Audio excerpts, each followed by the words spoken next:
Hey there, Brady here with your daily tennis lesson. So we're on volley week this week here at DTL, and today we're going to look at the forehand volley technique. We've already done a video on prepping the racket and the body to get into this volley, so let's look directly at how to hit a solid forehand volley. The first is setting the racket, okay? Back to a little geometry here. I think some of you have seen some of our other volley videos. From upright directly to the side is a 90-degree angle, all right? And I'm a big believer that slotting that racket right into that 45-degree spot, halfway between this 90-degree angle, allows for the racket to be in such a good position to get onto the tennis ball the way it's supposed to be delivered. Too far down, we get underneath the volley too much, and obviously if it's set up too high, we're just kind of shoving the strings at the ball, not going to allow it to elevate at all.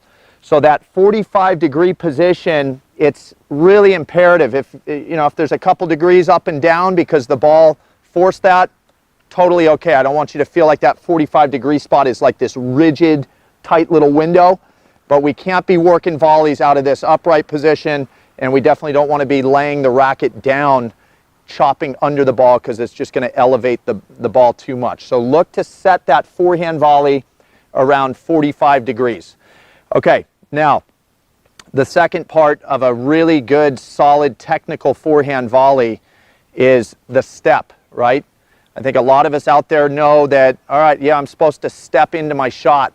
The timing of when that occurs on a forehand volley is so key, because there's times we can step to a forehand volley, and if it occurs too early, our momentum stops. And now the arm and the racket are kind of working independently of the body.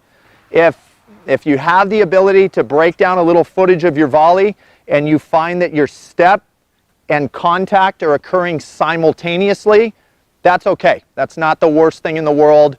I think things are still working, through the tennis ball. But I love the idea that on a great forehand volley, contact is actually going to occur slightly before you actually land on your left foot. Okay, and that allows for this momentum going through the ball. So try to get into contact and slightly after be landing on that left foot.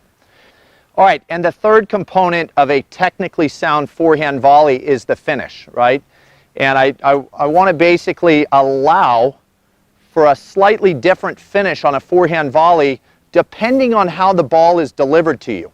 I think there's too many players out there that just think there's this cookie cutter stopped position with the racket in the arm, and hey, every single volley I need to look just like this. It's too rigid of an idea with the way the ball can come in. All right, if it's coming in slower, the slower the ball allows for a little bigger release. So I'll actually find myself letting the follow through come way out in front of my body, not across my body. That's key. You still want to maintain this racket angle as you're extending out. But that would be a great follow through on a volley for a slower ball that's coming in. I kind of need to generate a little more on the ball because it's not giving me any pace. If somebody tattoos a ball at me, I'm not going to have the time or the ability usually to get way out here on it. So I'll find my racket staying a little more in, a little more abbreviated, the faster or heavier the ball comes. Now, I think you're seeing the racket angle stays the same whether I'm out here or I'm in here. So that shouldn't shift. You don't want to start turning the racket into a different position based on how the ball comes. Maintain it, but allow yourself a little more extension on the finish when it's slower, and be okay knowing that the arm and the racket are going to stay in a little closer to the body the faster the ball comes. With that being said, notice that elbow position. Be very careful that the closer volley that occurs here against a faster ball, you don't want to anchor that elbow into your body if you can help it. You want some freedom in there to still have some release. Obviously, too far away from me is not good either. I kind of disconnect from the racket. But feel that elbow suspend a little bit away from the body, whether we're really reaching out or playing against power. This to me locks us up. We're not going to have any feel on the ball. Okay, so those are three really key ideas That's all I got for you today. Hope that was a super helpful lesson.